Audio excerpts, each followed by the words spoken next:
dawn broke, the Southampton port was a vibrant picture of anticipation and excitement.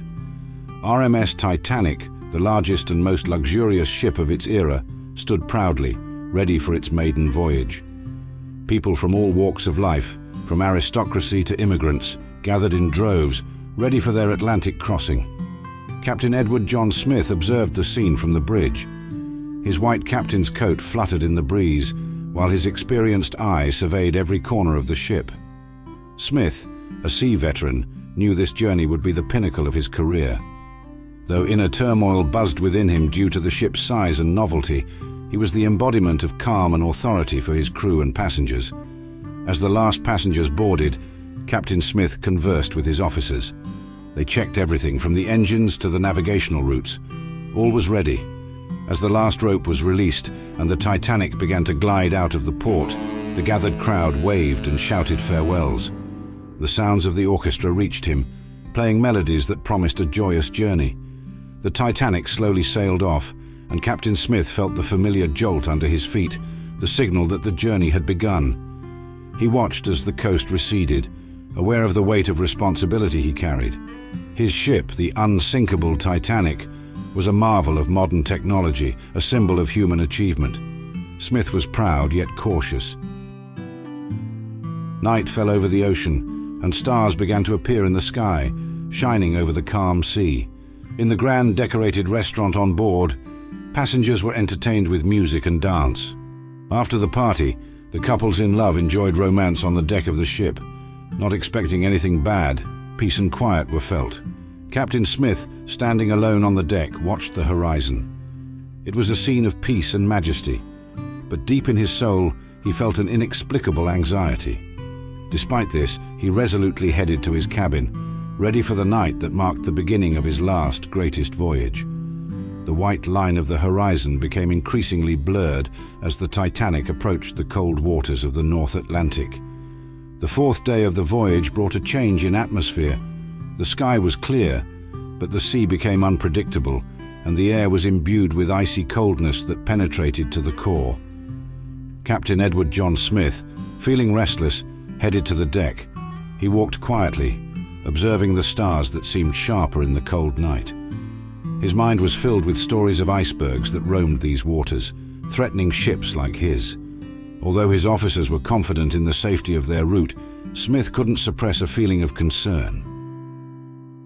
As he walked the deck, the captain talked with crew members, reassuring them and himself that everything was under control.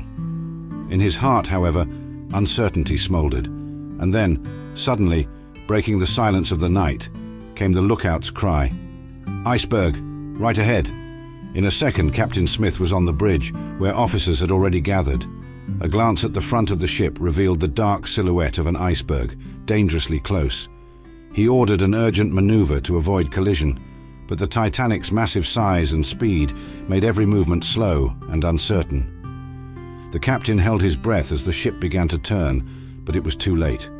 The sound of the impact was like thunder, echoing through the entire ship. The Titanic shuddered under the force of the collision, and Captain Smith felt his heart sink. Icy water began to seep through the damage in the hull. In the silence that followed, the captain realized the gravity of the situation. His unsinkable ship was wounded, and the sea around them was hostile and relentless. As officers ran to issue commands, Captain Smith stood motionless, realizing the fate of his ship, his crew and his passengers was now sealed. The icy water of the North Atlantic, which until then had been just a danger from stories, had become their reality. After the collision with the iceberg, the atmosphere on the Titanic quickly changed. At first there was silence, like the calm before a storm. But as passengers and crew felt the ship beginning to tilt, panic exploded like boiling water from a kettle. Screams, cries and confusion filled the luxuriously decorated corridors and salons of the ship. Captain Edward John Smith, with his white captain's cap firmly on his head, moved through the chaos with determination and decisiveness. Despite his efforts to maintain calm, his eyes reflected deep sorrow and the weight of the situation. Water was quickly flooding the hull, mercilessly swallowing section after section of the Titanic. Captain Smith ordered the launching of the lifeboats. In this dire situation, he realized the terrible truth. There were too few lifeboats for all the passengers.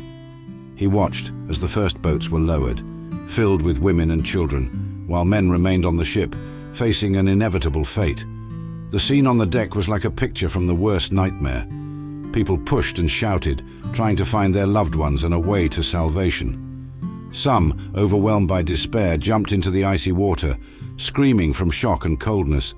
The sea was merciless, its icy waters quickly closing around them, extinguishing any hope. Meanwhile, Captain Smith remained on the ship. He refused to leave his ship, firmly holding the wheel as the Titanic sank into the dark depths of the Atlantic.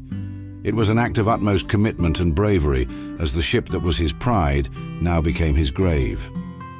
Water continued to penetrate, and the Titanic sank faster. The lights on the ship began to flicker and go out as the orchestra played its final notes, attempting to bring peace to the hearts of the passengers. As the final act of the tragedy unfolded, the Titanic, once the king of the sea, now struggled in its last dance with the merciless Atlantic. Water had already flooded the lower decks, mercilessly swallowing everything in its path. The grand salons, once filled with laughter and joy, were now silent and submerged. People who had once admired the opulence and size of the Titanic were now trapped in its cold embrace.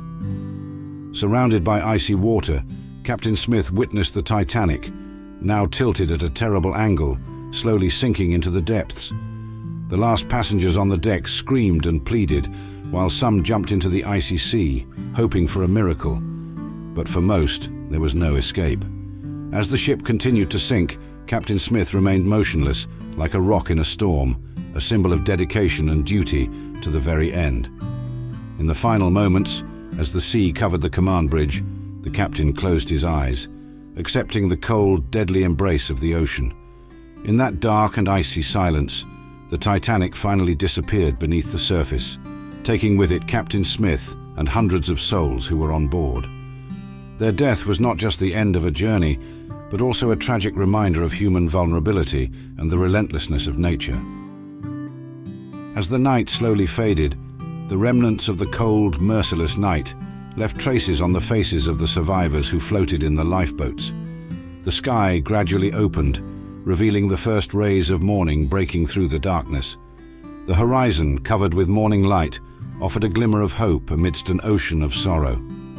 In those boats, surrounded by the endless sea, the survivors waited, each moment lasting an eternity. Some cried, others remained silent, while children clung tightly to their parents, not fully understanding the tragedy that had unfolded. The coldness was relentless, and anxiety and fear of the unknown reigned. As the sun rose, the rescue ship Carpathia appeared on the horizon. Its arrival was like a light in the darkness, a signal that survival was still possible.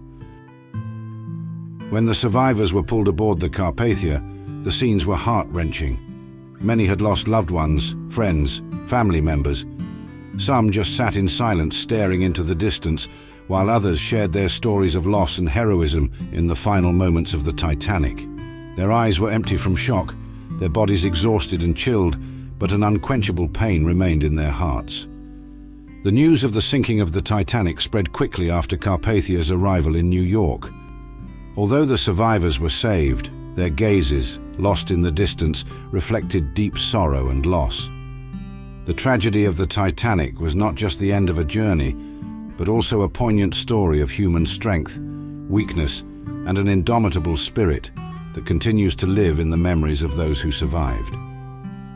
It was a moment that forever changed the world of navigation, but also a moment that forever remained etched in the hearts and souls of all who shared the fate of RMS Titanic.